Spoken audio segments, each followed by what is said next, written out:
What if everything you think you know about China's global ambitions is wrong? Because while the world keeps expecting China to follow the same path as Britain or the United States, China might be playing a completely different game. One that's not centuries old, but thousands.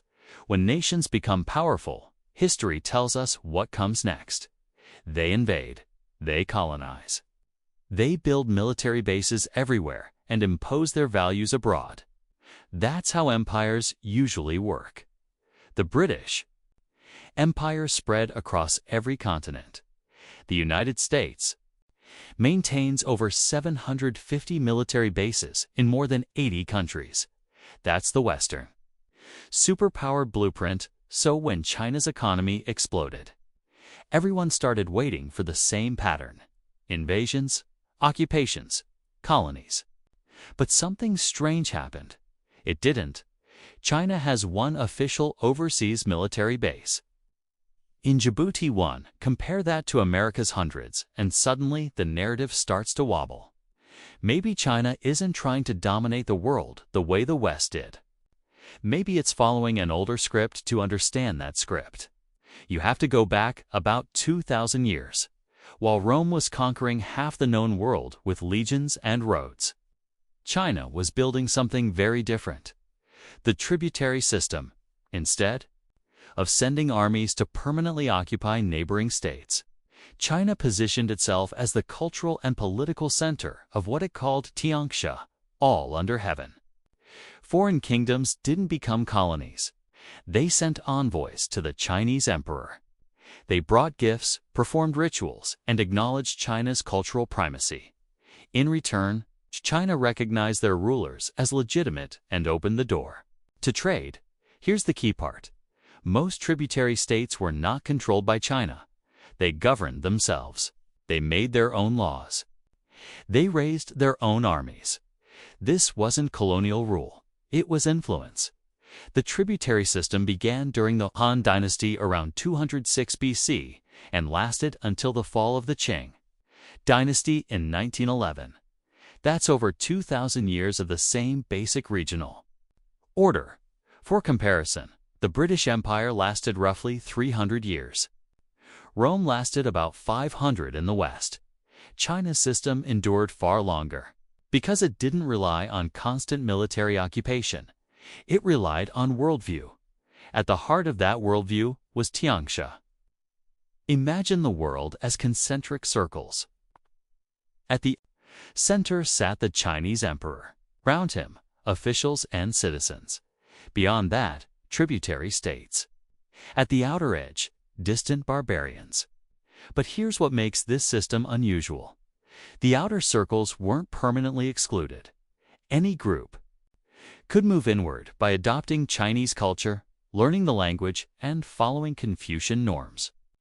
Civilization, in this model, wasn't racial. It was cultural. That's why something remarkable happened in Chinese history. The Mongols conquered China in the 13th century and established the Yuan dynasty. The Manchus did the same in the 17th century with the Qing dot, and instead of destroying Chinese civilization, they became Chinese emperors. They adopted Confucian rituals.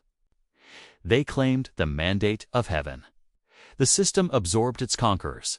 That almost never happened in Western imperial history. Confucianism made this possible. It emphasized hierarchy, harmony, and defined roles. If everyone accepted their place, society functions smoothly. China didn't see itself as conquering the world. It saw itself as radiating order outward. That distinction matters because it still shapes how China thinks about power today. The tributary system worked until it did in single quotes. Everything changed in the 19th century when Western powers arrived with gunboats, opium, and a radically different vision of global order. The Opium Wars shattered China's worldview. The system that had sustained Chinese influence for millennia couldn't compete with industrial militaries and capitalist expansion. China wasn't just defeated militarily, it was defeated ideologically. The idea that China was the natural center of civilization collapsed overnight. Instead of being the civilizer, China became the humiliated. This period, the century of humiliation, burned itself into Chinese national memory. Foreign powers carved out treaty ports. Chinese law didn't apply to foreigners. Opium was forced on the population. Sovereignty was stripped away piece by piece. The tributary system, flexible and cultural, was no match for modern imperialism. China learned a brutal lesson. Moral authority means nothing without power. Fast forward to the 20th century. Modern Chinese leaders talk constantly about national rejuvenation. Xi Jinping frames China's rise not as something new, but as a restoration. A return to China's rightful place after humiliation. That framing is important. China doesn't see itself as an upstart power. It sees itself as a civilization reclaiming lost status. This is where things get complicated. On one hand, China behaves like a rising great power. The Belt and Road Initiative looks a lot like economic imperialism to critics. Heavy investments, debt concerns, strategic ports. China is also expanding its navy, building artificial islands, and asserting claims in the South China Sea. That looks familiar. But then you notice what China isn't doing. It's not overthrowing governments. It's not installing colonial administrations. It's not occupying countries with millions of troops. Instead, it talks about a community with a shared future for mankind. What does that even mean? Some scholars argue China is reviving Tiangsha in modern form, a hierarchical but integrated global system with China at the center, built on trade, infrastructure, and cultural influence rather than direct conquest. Chinese philosopher Zhao Tingyang argues that Tiangsha offers a way to avoid endless clashes of civilizations. In theory, it's about inclusion, mutual dependence, and minimizing conflict. Critics aren't convinced. Political scientist William A. Callahan argues this is just the old tributary system with better branding. China at the center.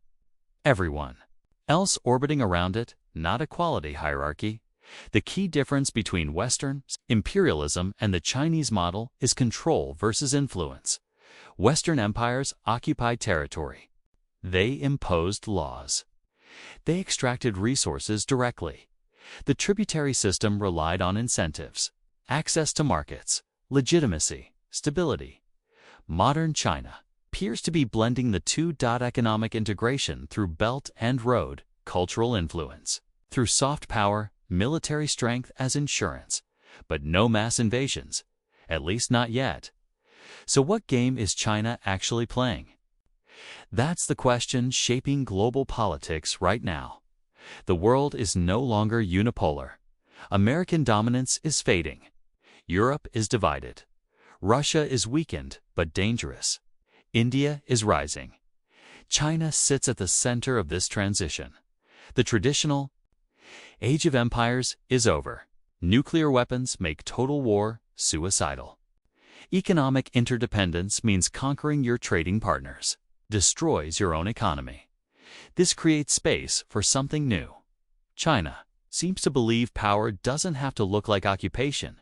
It can look like dependence, like integration, like influence without flags. If that sounds familiar, it should.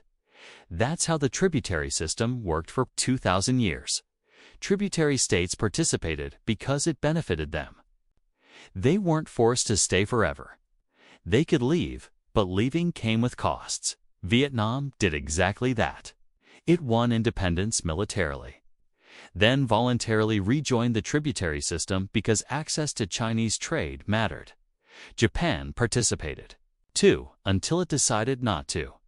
That flexibility helped the system survive centuries. But the modern world is more complex. Can a hierarchical system work when nations demand sovereignty? Can influence replace control? Can a superpower avoid behaving like one? China seems determined to try.